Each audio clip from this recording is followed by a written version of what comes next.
Pensemos un momento en esa especie de magia que pasa cada vez que encendemos un ordenador. Pues bien, hoy vamos a desmontar ese truco. Vamos a ver la historia de cómo, y sobre todo por qué, se inventaron los sistemas operativos. Es que es un viaje alucinante, de verdad, desde el caos absoluto de unos y ceros hasta la estructura que define toda la informática de hoy en día. Venga, vamos a meternos de lleno en esto. La pregunta clave, la que lo empieza todo, es esta. ¿Qué pasa exactamente en ese instante en que le das al botón de encendido de un ordenador? Pero uno nuevo, recién montado, sin absolutamente nada instalado. Porque la respuesta es el punto de partida de toda esta historia. Pues lo que aparece es esto, puro caos. Basura digital, básicamente. ¿Y por qué?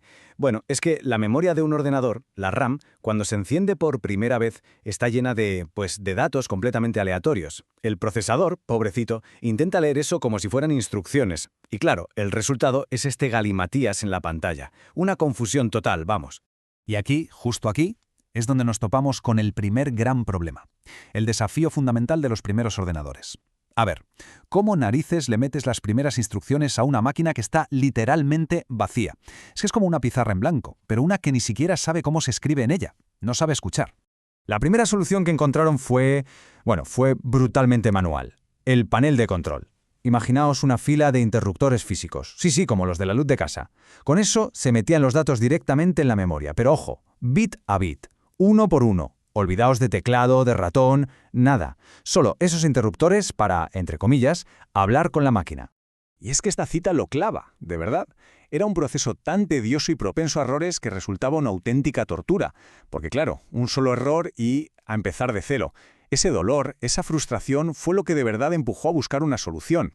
Tenía que haber una forma mejor. A ver, para que nos hagamos una idea de la locura que era esto, para meter un solo carácter, un byte, había que hacer todo esto. Activar un interruptor, poner los 16 de la dirección, los 8 del dato, darle al de escribir y vuelta a empezar. Ahora imaginad hacer eso para un programa que tuviera miles de bytes. Es que era simplemente insostenible. Así que, claro, el siguiente paso en la evolución era bastante obvio, ¿no? Había que dejar atrás los interruptores físicos de una vez por todas y de alguna manera enseñar a la máquina a entendernos, a escuchar comandos escritos. Y este fue el primer gran salto. El cambio fue radical. Pasamos de un método físico lentísimo y súper frustrante a algo interactivo, casi instantáneo. La llegada del teclado, y sobre todo del software que lo entendía, lo cambió absolutamente todo.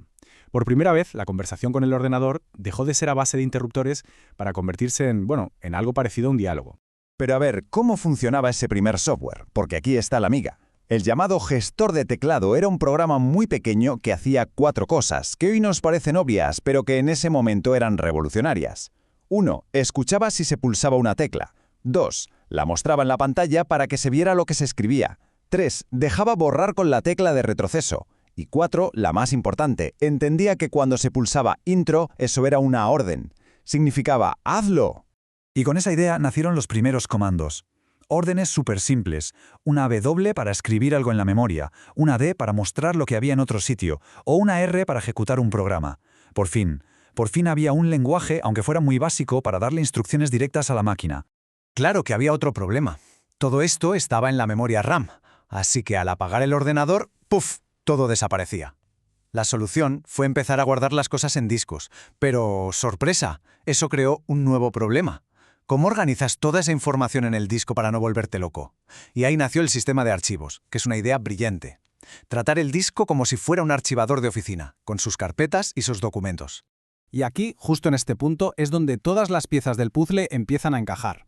A ver, teníamos el gestor del teclado por un lado, el procesador de comandos por otro, y el sistema de archivos.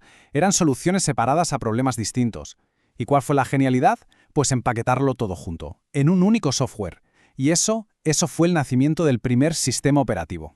Y ese pionero, el que juntó todas estas ideas por primera vez, fue un sistema llamado CP/M, que venía de Control Program for Microcomputers. Lo creó Gary Kildall a mediados de los 70 y, se convirtió en el estándar absoluto de la industria. Sentó las bases de, literalmente, todo lo que vino después. Esto que vemos aquí es, para que nos entendamos, el mapa de cómo CP/M organizaba el cerebro del ordenador. Sé que puede parecer un poco abstracto, pero es que esto es la clave de todo.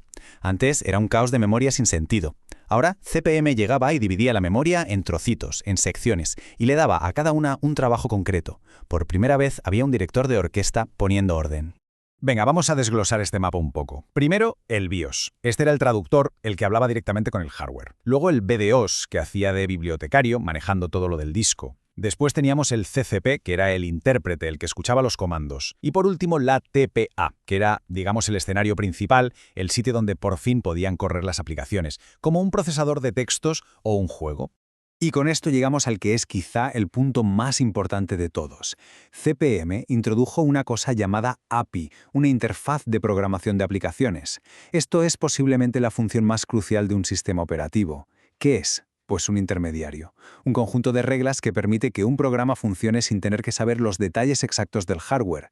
O sea, un programa escrito para la API de CP/M funcionaba en cualquier máquina que tuviera CP/M. Esto fue una auténtica revolución. Y todo esto nos trae de vuelta al presente, porque todas esas ideas que nacieron de la pura necesidad y de la frustración con los interruptores evolucionaron hasta convertirse en la tecnología que usamos todos los días. La línea de descendencia es clarísima. CP/M creó el molde. Luego llegó MS2 y lo popularizó a lo bestia porque fue el elegido para el IBM PC. Un poco más tarde, MS2 2.0 cogió prestada una idea genial de otro gigante, de Unix, el sistema de carpetas una dentro de otra. Y es que Unix fue pionero en un montón de cosas que hoy nos parecen normales, como la multitarea, por ejemplo. Esta tabla lo resume súper bien. La idea de una API básica la tenían todos. Lo de los archivos en carpetas, los directorios, eso vino de Unix y lo adoptó MS-DOS. Y ya conceptos más avanzados como la portabilidad, o sea que el sistema operativo funcione en máquinas distintas, o la multitarea, esos fueron los grandes aportes de Unix al mundo. Al final la conclusión es esta. Cada vez que se usa un móvil, una tablet, un ordenador, da igual, se está interactuando con el ADN directo de CP/M, de MS-DOS y de Unix. El sistema de archivos donde guardamos las fotos, la consola de comandos que sigue existiendo bajo las ventanas bonitas, la API que hace que funcionen las apps, todo, absolutamente todo, nació con estas ideas pioneras.